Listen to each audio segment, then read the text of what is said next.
What's up, everybody? I have more Making a Murderer news. A week or so ago, 2 weeks ago, I posted an update from Stephen Avery's lawyer, Kathleen Zellner, about a new motion she filed with the court. If you want to watch that video, I will link it in the description. But yesterday, the state of Wisconsin responded to the motion. And here we go. I'm checking it out for the first time with you, so bear with me. Okay, so this is 56 pages. I'm not going to read all 56 pages, but I will link it in the description below so you can go read it for yourself.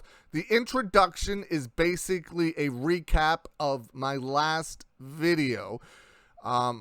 It's got some good information in there, so you might want to check that out. But here's what I think is the new information that is coming from the state. The state argues that Avery's counsel violated Wisconsin state by not conducting any affirmative investigation into the assertions made by Mr. Sawinski in his affidavit before filing the motion for remand. Without citing any precedent or acknowledging Mr. Avery's prior discovery requests, the state suggests that Avery was required to attempt a new open records request to verify Mr. Sawinski's call and or assertion, the identity of the female officer to whom Mr. Sawinski spoke prior to filing the motion. The state maintains that Avery's counsel may not rely simply on the word of a person like Mr. Sawinski before presenting Mr. Sawinski's affidavit to the court. It sounds like the state doesn't care.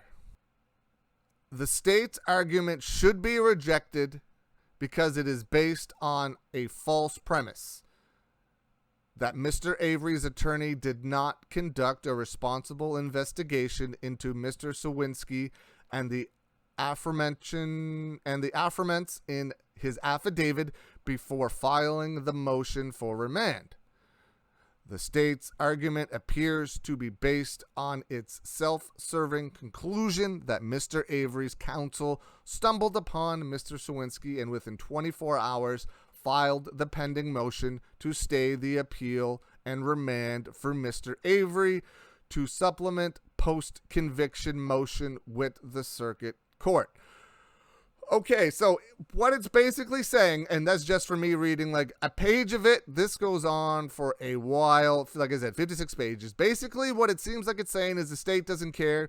It's accusing Miss Zellner of not doing her research into the statement, which I am sure she did her research. She's a lawyer. She's a very respectable lawyer in what she does. So there's no way she was just like, here, throw this out there. That's just my opinion. But that's my buddy Ozzy that's texting me like crazy because I just told him I have new information and he absolutely is obsessed with this case like me, and now he's texting blowing me up because I haven't sent them the link yet. So what's up, Ozzy? But yeah, that's okay. I gotta he's not stopping.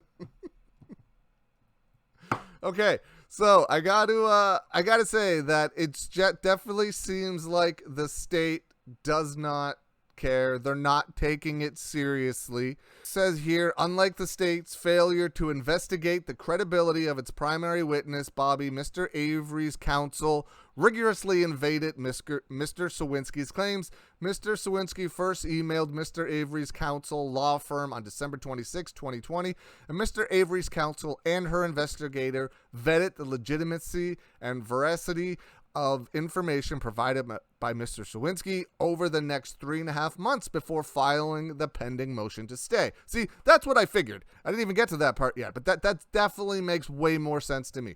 Prior to filing the motion, Mr.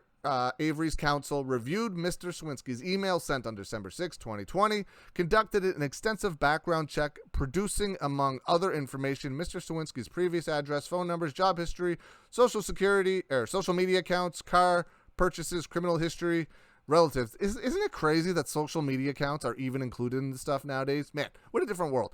Reviewed all of the discovery produced by the states prior to Mr. Avery's 2007 trial, searching for any record of Mr. Sawinski's phone call to the Manitowoc County Sheriff's Office. Searched and corroborated Mr. Sawinski's statements based on other evidence, including but not limited to the affidavits of Blaine Dassey and Kevin Ramlow. Hired an additional licensed investigator, James R. Kirby, to conduct an additional background check of Mr. Sawinski's through additional databases.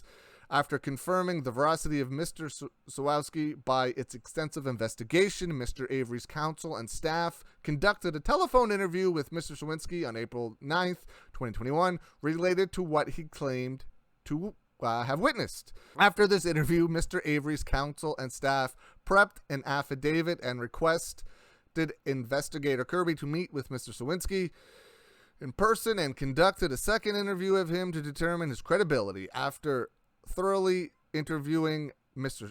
Sawinski and reviewing his affidavit with him for any changes, Mr. Sawinski executed his affidavit on April 10th, 2021.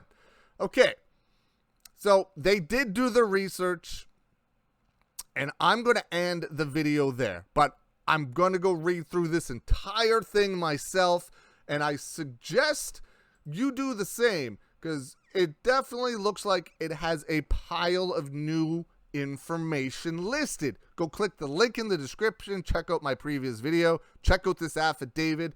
Check out the website of Kathleen Zellner. I'll link that as well. That's where this information is coming from. And it's going to be interesting to see.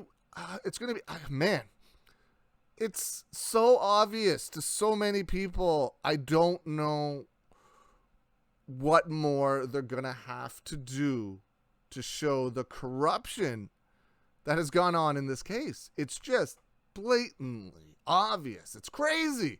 Man, I sure hope, of all things, though, I got to be honest, of all things, I hope Brendan Dassey gets out of jail first. Stephen Avery deserves to get out as well.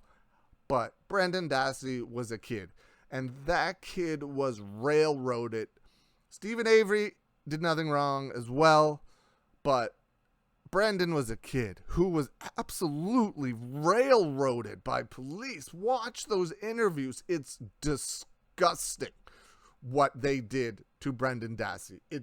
Out of everything I've watched in both seasons of Making a Murderer and researched afterwards and now, that's what bothers me the most. How badly that poor kid was railroaded and how it could happen and probably still does happen to kids like Brendan Dassey. Just horrible. But go read this affidavit. Let me know what you think. Hope you all have a great day.